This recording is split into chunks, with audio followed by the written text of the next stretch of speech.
My goal with this video is to teach you the parts of the computer and understand how they work together to accomplish tasks. That's something that a computer literate person should understand and know and be comfortable with.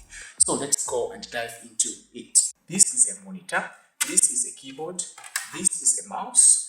Monitors come in many different forms and sizes and shapes. Keyboards also do come in many different sizes, shapes, and designs. A mouse, so you're going to come across different types of mouses, and how they do work is the same. If you know how the monitor is used for, it's actually used for the same thing. They're not different to any other type of a monitor that you come across. So you have monitors that look like this, you have keyboards that look like this, you have monitors that look like this computer here and the other computer there, and the one there.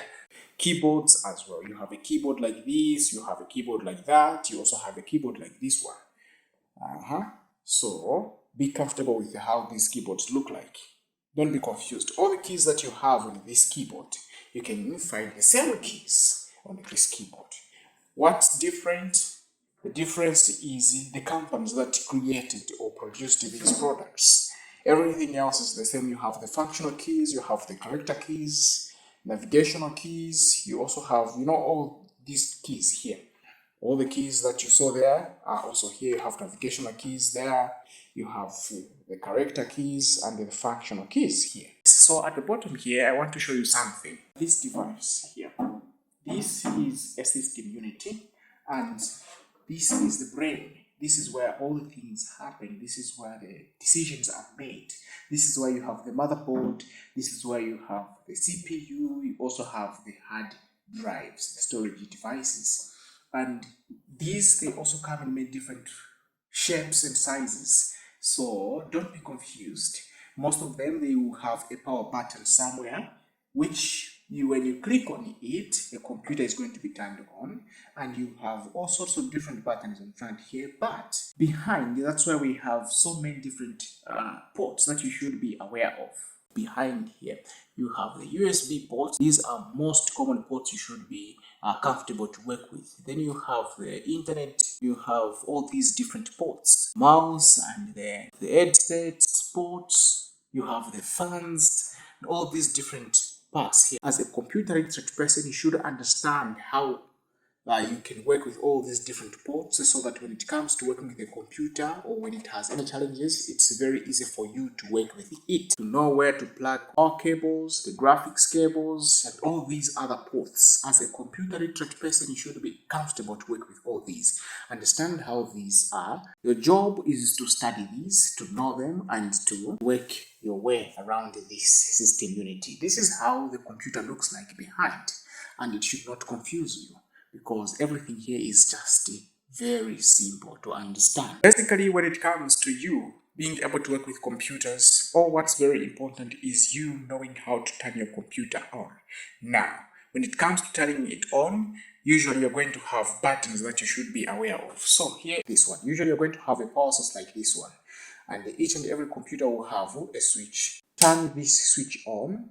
Now, your computer system unity has the power being supplied to it. So when you place on the power button, it should be able to turn on. Each monitor is going to have the power button. This is a power button, which means you can turn it on and you can turn it off. Now, when you turn off the monitor, you're not turning off the system unity down here.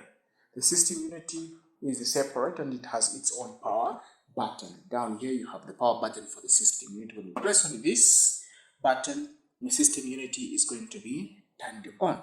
When you press on it again, your system unity is going to be turned off. But remember, the best practice is to make sure that all the programs opened on your computer are closed completely.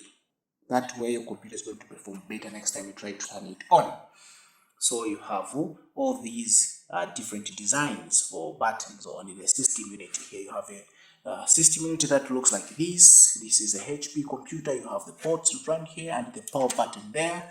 You have these different ports. Also here you can see these computers come in many different designs, but the way they do work is the same. They are not different in any way. Mouse comes in many different forms, designs, and sizes. You have a mouse that look like this. We also have a mouse that looks like this. And you are going to see different types of mouses that exist. These are strong mouses, and if you are looking for a mouse to buy, these ones are better. So don't go for something else, buy these ones. These are strong and reliable. A mouse basically has two buttons. You have the left and the right, but also you have the scroll wheel. So this is a scroll wheel. You can scroll this one to scroll down a list of maybe names in your document, or to scroll up. Then behind this mouse we have a lead light. This light shows you, it's a sensor, it senses for movements. So when you move this mouse around, you're going to see the cursor on the screen. The cursor or the pointer. The pointer, it is showing you the movements of the mouse. So you can use the pointer to select things, or to highlight things, or to move things, to click, hold, and drag certain things. All those actions are going to be done using this device. The monitor is an output device. The keyboard is an input device. The mouse is also an input device. What do we mean when we say input or output? Input device, these are devices that we can use to communicate with the computer. In this case, the system unit. So if you want to communicate with this device, you need to work with it. You need to know how to work with the keyboard and the mouse. These devices are used for communicating with the system unit. The monitor is used for seeing what's happening in the computer. Input devices are devices that you can use to communicate with the computer, to tell it what you want it to do for you. So the input devices are things like the keyboards. The input device allow us to tell the computer to do things for us. The input device, like the keyboard and the mouse, these are devices that we can use to tell the computer to do things for us.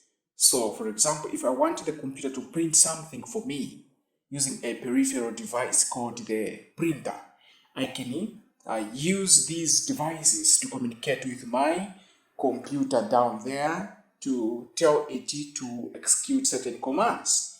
And you, as a computer literate person, should know how to go about that, how to print things out, how to communicate with the system unit to do things for you. That's a very important topic to understand. Now, the output devices like the monitor, we have so many different types of output devices that exist. The monitor is mostly the main device that we can say here. So we have the monitor, but also the printer is an output device. An output device is a device that you can use to see things that are happening inside the computer, how the processes are being done, how the commands are being executed from the system unit down there. This is the brain. This is where all the decisions are made.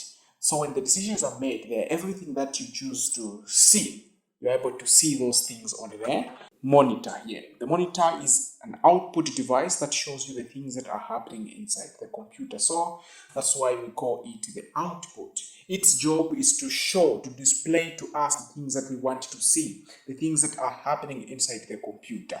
The system unity, it's a computer itself, it's the brain. This is where all the devices, the main computer is installed. So we have the CPU, we have, let me just show you these devices. So this is a CPU here. When we open it, like so, we're able to see different devices in here. So we have the motherboard, we have the RAM slots here, we have central processing unity,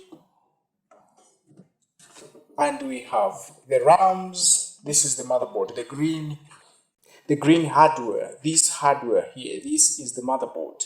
On the motherboard, this is where all things are plugged.